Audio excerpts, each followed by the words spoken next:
Tobias Chanji in Mombasa for more on this. Tobias, what are the residents saying there on COVID-19, the economy, the prospects of recovery?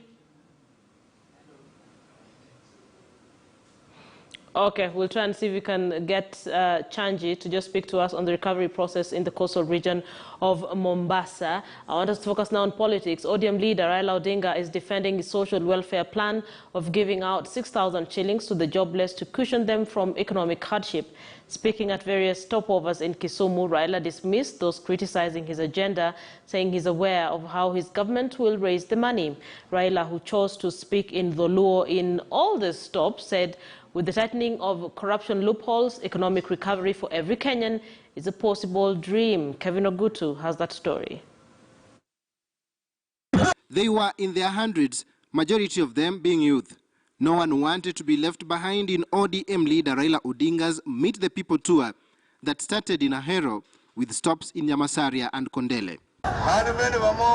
Addressing the masses in Dholuo, Raila said the time for economic revolution is ripe and the youth will be key ingredient in spurring economy. At the same time, he reiterated his stand on giving 6,000 shillings monthly token to the jobless youth. Family.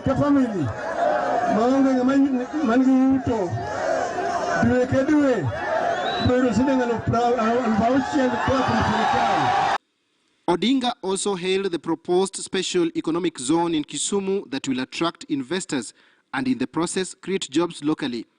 Other than that, Odinga told the youth that his government is going to give the youth in small and medium enterprises loans without interest that will be repaid in 7 years. On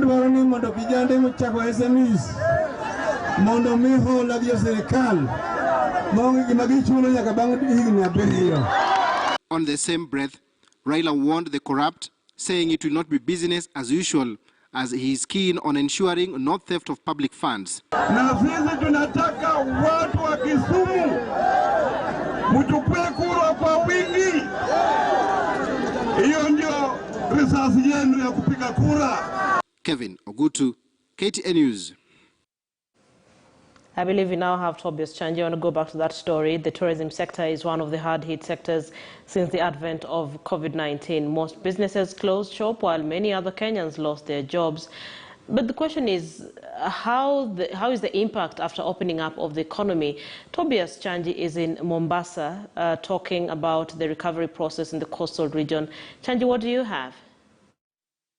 Well, the hospitality sector employs about 200,000 people directly, while those who depend on the sector indirectly are almost 1 million. Remember, the sector was hard hit, especially as from last year to this year. And there were cries to open up the economy. And now that the economy has opened, I'm joined by Julius Owino, who's the CEO, Kenya Coast Tourism Association. Maybe to just paint for us a picture, how was the impact of COVID-19 and what does the future look like?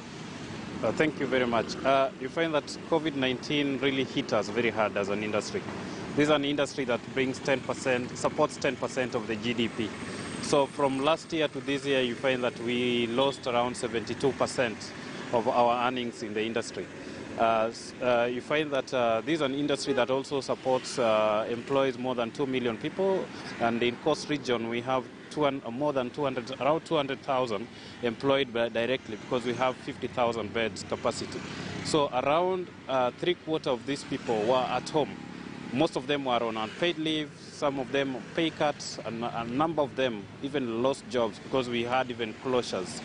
Currently things are opening up because the industry has opened up, and we are having a number of domestic tourists coming down.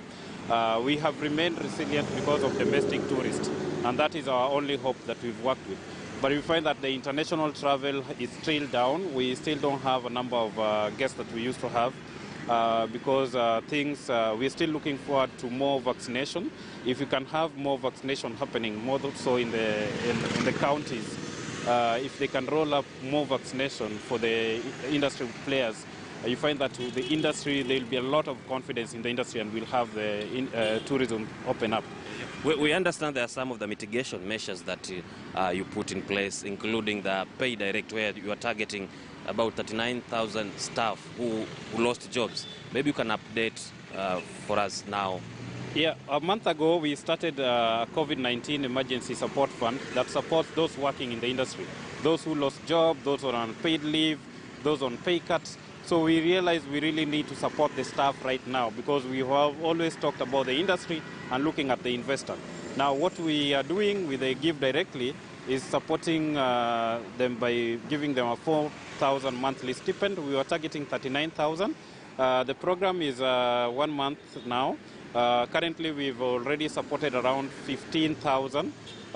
We are collecting more data from the players so that we can reach 39,000. We are looking at giving around 400 mil, more, around a $500 million coming to the coast region and supporting livelihood. Another thing we have done is we've worked on the products, most of the beach product that we were saying is tiring up. So we've done training of the beach operators. So through this training, we are able to reduce the beach harassment and also ensure that their activities are part of the experience. So they become part of the industry. So when the industry is opening up, they also be able to do their business in a more profitable and organized way. Yeah, so what does the future looks like now that we are going to the festive season? Actually, currently, we are hopeful. But again, our hopes still are on the domestic markets. We can't say that we'll realize even we can close the gap very soon. The earliest, to me, the earliest we can open up the whole industry is 2023. That's when we start getting maybe the gain.